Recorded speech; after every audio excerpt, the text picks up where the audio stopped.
نسالاسا معلتات مساخم تمساسالي زبال هيوت انت زهلون مو نعاخاتكم إننا تخاتاتلكو درسكم زاتكم وقال تفصم دواي تفصمن زبل نجر إننا تعذبكو سلاسة معلتين تزحلف انت عينت نجر عذب يمسلكم نرسكم بزح التأتو وقال يهليو أنا صباح جيم كخيدية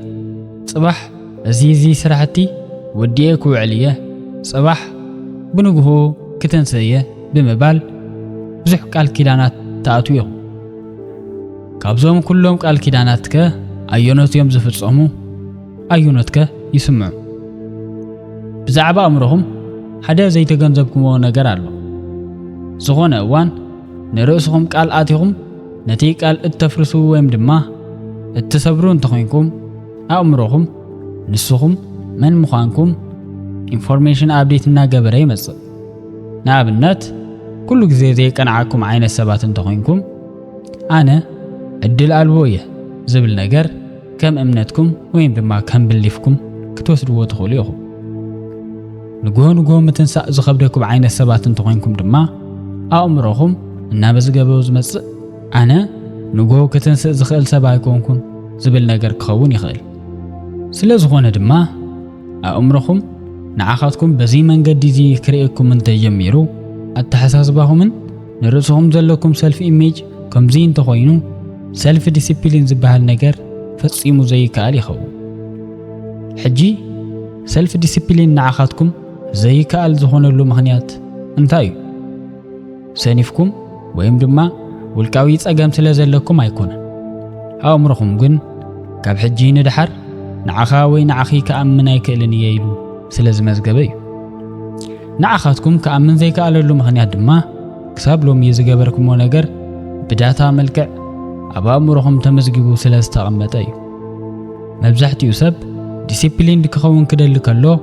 ويم دما كقبرو زلو نقر غيرو كقصل كدل كاللو بموتيفيشن زي نقر زي لو ما عنتي كقبرو أيلو بمورال تلعايلي مسا من البات زي ناي ديسيبلين حدا بارت كخون يخيلي ويم دما ناي ديسيبلين حدا أكل كخون يخيلي نقر جن كابزخونا نقر العلي ديسيبلين سايكولوجيكالي زي دما سيلف كونسيستنسي تيوري بحال ديرول بروينيز تبهال حدا سايكولوجيست نزي قداي كصنعك هلو كم زيبل نبعلكم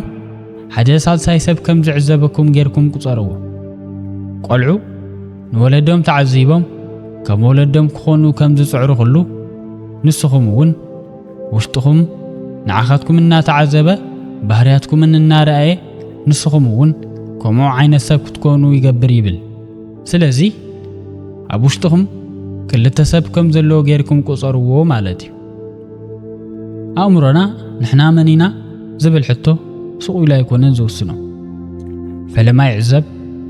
observe يقبر كقبرية التبلو ونقر يسمع أي قبرونية التبلو ون يسمع بتوسخي التقبرون زي تقبرون ون يعزب سلازي نفسي وكف نقر عزب انتوخينو دما بزتو بهاو بوداتا مسارت ازي سبزي كم زي عين السبي إلو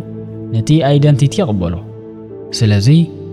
رأسهم observe نمقبار فتنو معالتاوي نقرات كتقبرو أبزلكم ساعات زي كونس كابون نحلفكم التقبرون تخينكم سراح كتسرحوا أبزلكم ساعات نسخم كوفيلكم نجزاوي عقبت أب موبايلكم جزي تقاطلون تخينكم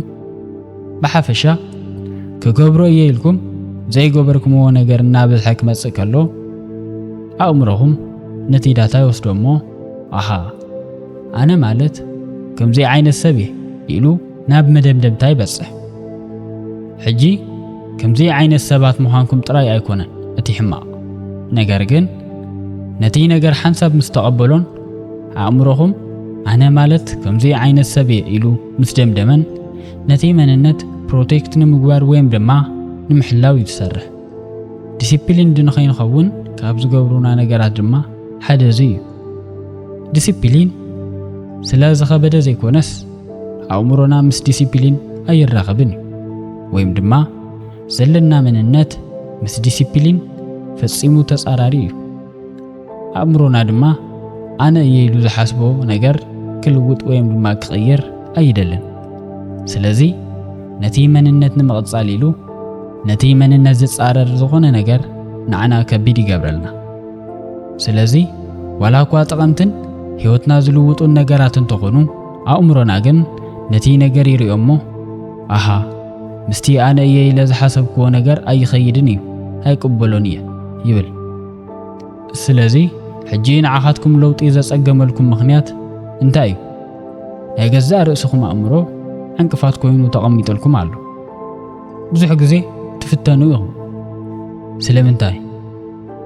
ምኽንያቱም ነቲ ናይ ቀደም መንነት ክቐትሎ ስለ ዘይደሊ ንስኹም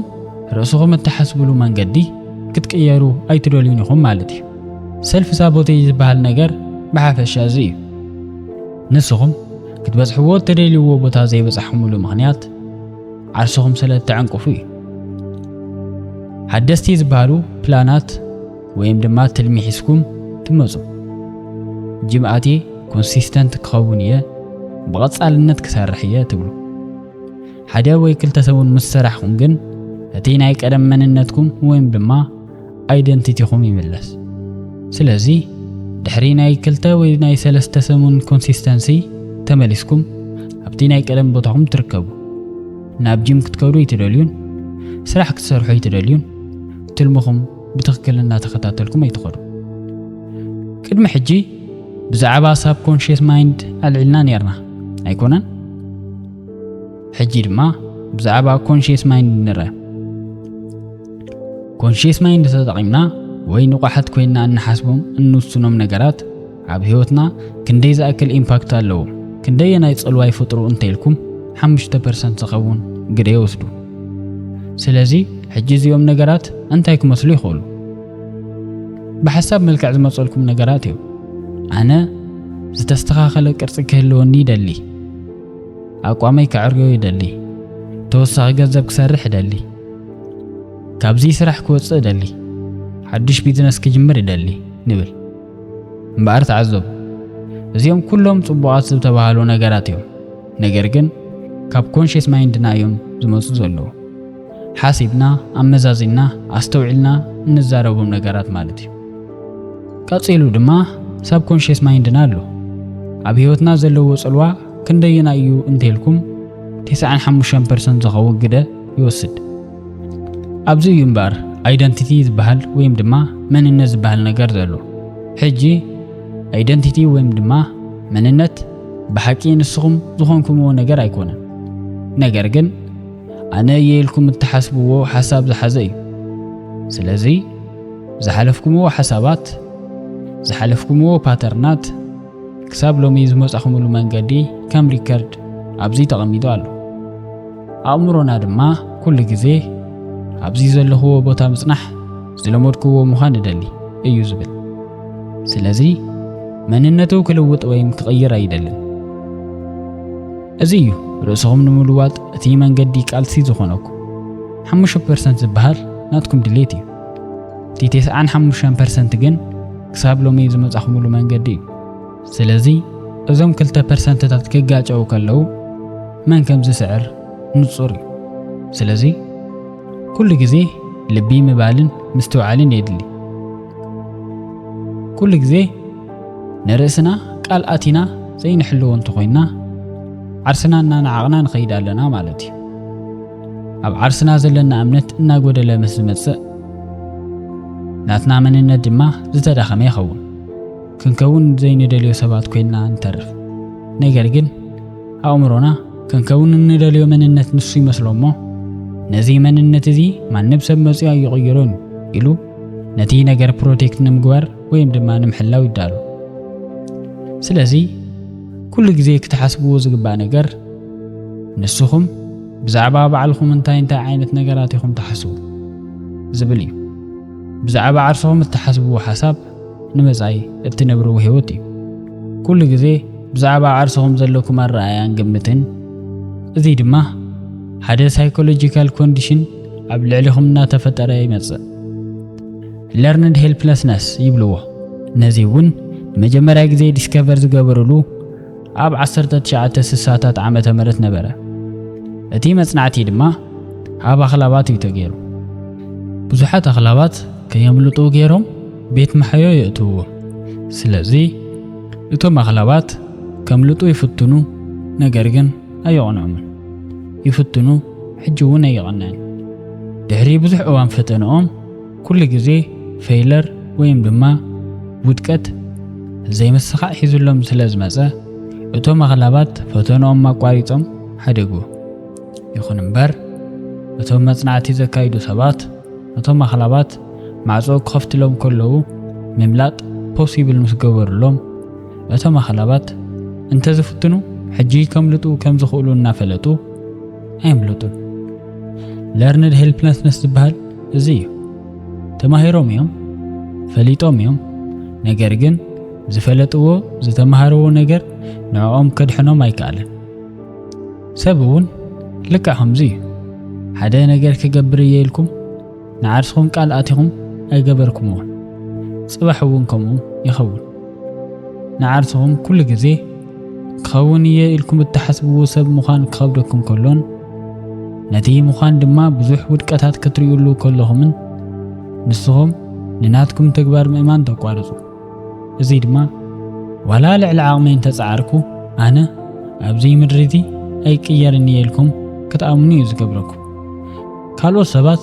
ኣብዚ እዋን እዚ ክሰልጦም ክትሪኡ ከለኹም እወ ንሳቶም ዕድለኛታት እዮም፣ ንሳቶም ከም ናተይ ዓይነታት ተዓባብያ ኣይነበሮምን፣ ከምዚ ናተይ ኣይተፈተኑን እናበልኩም ዓርስኹም እናታለልኩም ትመፁ። ኣብዚ ነጥብ እዚ እምበር መብዛሕትኡ ሰብ ኣነ ከምዚ ዓይነት ሰብ ኣይኮንኩን፣ ኣነ ኩሉ ግዜ ዘምሲ ሰብ እየ፣ ኣነ ንጎዝ ትንስእ ዓይነት ሰብ ኣይኮንኩን፣ ጂም ምእታው ዝጸልዕ ዓይነት ሰብ እየ፣ ኣነ ዲሲፕሊንድ ኣይኮንኩን፣ ካብቶም ዕድል ዘይብሎም ሰባት ሓደ ኣነ እየ ኢሎም ንዓርሶም እናሰመዩ ዝሕልፉ። ሕጂ እዚኦም ርኢኹም ፐርሶናሊቲ ትሬትስ እዮም ኢልኩም ክትኣምኑ ትኽእሉ ኢኹም። ነገር ግን ከምኡ ኣይኮነን። እዚኦም ትረንድ ዝበሃሉ ባህርያታት እዮም። ነዞም ባህርያታት እዚኦም ስለ ዝለመድኩም እዩ ከምዚ ክትኮኑ ዝኽኣልኩም እምበር ናትኩም ትክክለኛ መንነት ኣይኮነን። ስለዚ ሕጂ ዲሲፕሊን ወይም ድማ ውልቃዊ ስነ ስርዓት ዝበሃል ነገር እንታይ እዩ እንተኢልና ኣእምሮና ንሕና እንብሎ ነገር ዝኣምነሉ ግዜ እዩ። ትክክለኛ ዲሲፕሊን ማለት ንሱ እዩ። ኣነ ከምዚ ክገብር እየ ኢልኩም ንዓርስኹም ቃል ክትኣትዉ ከለኹም ኣእምሮኹም ንዓኻትኩም ዝኣምነኩም እንተኾይኑ ንስኹም እውን ነቲ ነገር እትትግብርዎ እንተኾይንኩም ዝያዳ ኣብ ርእስኹም ዘለኩም እምነት እናወሰኸ ይመጽእ። ስለዚ ኣነ ከምዚ ዓይነት ቢዝነስ ክሰርሕ እየ ክትብሉ ከለኹም ኣእምሮኹም ይኣምነኩም እዩ። ስለዚ ኣነ ከምዚ ዓይነት ቢዝነስ ክሰርሕ እየ ክትብሉ ከለኹም ኣእምሮኹም ይኣምነኩም እዩ። ኣነ ኣብዚ ቦታ ኸይደ ከምዚ ዓይነት ስራሕቲ ክሰርሕ እየ ክትብሉ ከለኹም ኣእምሮኹም ይኣምነኩም። ኣነ ከምዚ ዓይነት ነገራት ክሃንጽ እየ ክትብሉ ከለኹም ኣእምሮኹም ይኣምነኩም። ዲሲፕሊን ማለት ኣብ ርእስኻ ዘለካ እምነት እዩ። ንስኹም ንርእስኹም እናኣመንኩም ምስ መጻኹም ዝያዳ ዲሲፕሊን ድናኾንኩም ትኸዱ። ስለዚ ሕጂ ኣእምሮ ዝኣምኖ ሰብ ንጉሆ ሰዓት 12 ክትንስእ እየ እንተኢሉ ኣእምሮኡ ሬዚስተ ይገብርን ወይም ድማ ኣይከራኸርን። ንጉሆ 12 ሰዓት ከይትንስእ ክገብሮ እውን ኣይፍትንን። መንነቱ ተቐቢልዎ እዩ። ምክንያቱም ቃሉ ኩሉ ግዜ ዘኽብር ሰብ እዩ። ነገር ግን ኣነ ንጉሆ 12 ሰዓት ክትንስእ እየ ዝበለ ሰብ ኩሉ ግዜ ርእሱ ዝሕሱ ዓይነት ሰብ እንተኾይኑ፣ ርእሱ ዝታለል ዓይነት ሰብ እንተኾይኑ ንጉሆ ሰዓት 12 እንተተስእ እኳ ተመሊሱ ናይ ምድቃስ ዕድሉ ኣዝዩ ዝለዓለ እዩ። ኣላርም ይጨድር፣ የጥፍኦ፣ ይድቅስ። ሰልፍ ትረስት ዝበሃል ወይም ድማ ርእስኻ ምእማን ዝበሃል ነገር ንስኹም ቢልድ ትገብርዎ ወይ ከዓ እትሃንጽዎ ስኪል እምበር ክትውለዱ ከለኹም ዝተዋሃበኩም ነገር ኣይኮነን። ስለዚ ነዚ ክእለት እዚ ንምምዕባል ንስኹም ኩሉ ግዜ ክገብሮ እየ ዝበልኩምዎ ነገር እናገበርኩም እናፈጸምኩም ክትሓልፉ የድልየኩም። ነዚ ክትገብርዎ ከለኹም መረዳእታኹም እቶም ናይ ቀደም ቃላትኩምን ተግባራትኩምን ይኾኑ ማለት እዩ። ስለዚ ኣእምሮኹም ነቲ መረዳእታ ወይም ድማ ነቲ ዳታ ክሪኦ ከሎ ኦኬ እዚ ሰብ እዚ كمزي عينت مننت አለው ቃሉ ይخبር ዝበለውን ይገብር ይብል ስለዚህ ኩሉ ግዜ እትብልዎ ነገር ልክዕ ከም ፕሮፌሲ ይኸውን ንርእስኹም እትገብርዎ ነገር እናተንበኹም ትመጹ ነቲ እትነቢሉ ህይወት እውን ትነብሩ ሰልፍ ትረስት ንዘለዎ ሰብ ወይም ድማ ንርእሱ ዝኣምን ሰብ ዲሲፕሊን ኣዝዩ ቀሊል ነገር እዩ ዝበሎ ነገር ዝገብር ሰብ እዩ ማንም ሰብ ሬዚስት አይገብሮን ወይም ድማ ነቲ ነገር ከይገብር ዝኽልክሎ ዝኾነ ኃይል የለን ስለዚህ ሕጂ ናብ ኮንሲስተንሲ ንምጻ ምክንያቱም ዲሲፕሊንን ኮንሲስተንስን ተመሳሰልቲ ነገራት ክኾኑ ስለ ዝኽእሉ ከመይ እንተልኩም ርእስኹም ዝያዳ እናኣመንኩም እትመጹን ዲሲፕሊን ድናኾንኩም እትመጹን መዓልታዊ ንርእስኹም ዝኣተኹም ወቃል እናገበርኩም ክትቀጽሉ ከለኹም እዩ ስለዚህ ርእስኹም ቃል ኣትይኹም ኣለኹም ቃላትኩም እውን መዓልታዊ እናሓለኹም ተኸይድኩም ድማ ኣብቲ ዝበልኩምዎ ብምፍጻም ዙርያ ኮንሲስተንት ኢኹም ማለት እዩ ሎሚ ክትገብርዎ ዝግባእ ነገር ክትገብሩ ዘይትደልሉ መዓልቲ እንተኾነ ደቂ ሰባት ኢና ሓደ ግዜ ስራሕ እውን የሰልቸውና እዩ ከምዚኦም ዓይነት መዓልትታት ኣለዉ ካብ ዓራትና እኳ ክንትስእ ዘይንደልየሎም መዓልትታት ማለት እዩ ኣብቶም መዓልትታት እቲኦም እኳ ተንሲና ክንሰርሕ ይግባእ ስለምንታይ ዲሲፕሊን ስለ ዝኾነ ኣብ ሰሙን ሓሳብ ተሲኢኩም ዝገበርኩምዎ ነገር ህይወትኩም ኣይቕይሮን እዩ ነገር ግን መዓልታዊ ትገብርዎ ንእሽቶ ነገር ኮንሲስተንት ዝኾነ ተግባር ህይወትኩም ንነዊሕ እዋን እናለወጠ ይመጽእ ነገር ግን እዚ ህይወት እዚ ዘሕጉስ ድዩ ደስ ይብል ዶ ኤክሳይትመንት ይፈጥር ዶ እንተልኩም እቲ መልሲ ኣይኮነን እዩ ምክንያቱም ኣዝዩ መህከይ ክኸውን ይኽእል እዩ አንጀላ ዳክዋር ዝትበሃል ሳይኮሎጂስት ኣላ ኣብ ህይወት ኣዝዮም ዕውታት ዝበሃሉ ሰባት ኩሉ ግዜ ሞቲቬትድ ኮይኖም ዝሰርሑ ሰባት ኣይኮኑ ንኣዝዩ ነዊሕ ዓመታት መዓልታዊ ክገብርዎ ዘለዎም ነገር እናገበሩ ዝኸዱ ዲሲፕሊንድ ኮንሲስተንት ዝኾኑ ሰባት እዮም ትብል ስለዚ ከም 100 ሜትሮ ጉያ ዘይኮነስ ከም አልትራ ማራቶን ይኹም ክትሪእዎ ዘለኩም ፈጺሙ ዘይውዳእ መንገዲ ጌርኩም ሕሰቡ ርእስኹም ፈለማ ክትኣምኑ ኣለኩም ርእስኹም ክትኣምኑ ከለኹም ድማ መንገድኹም እናለስለሰ ይመጽእ ዲሲፕሊን ትኾኑ ነቲ ዲሲፕሊን ድማ እናቐጸልኩም ትሓልፉ ናይ ሎሚ ቪድዮ ከም ዝፈተኹምዎ ተስፋ ይገብር ክሳብ መወዳእታ ስለ ዝተኸታተልኩምኒ ብጣዕሚ የመስግን ነዚ ቻናል ሰብስክራይብ እናገበርኩም ኣብ ቀጻሊ ቪድዮ ክሳብ ንራኸብ ሰናይ ግዜ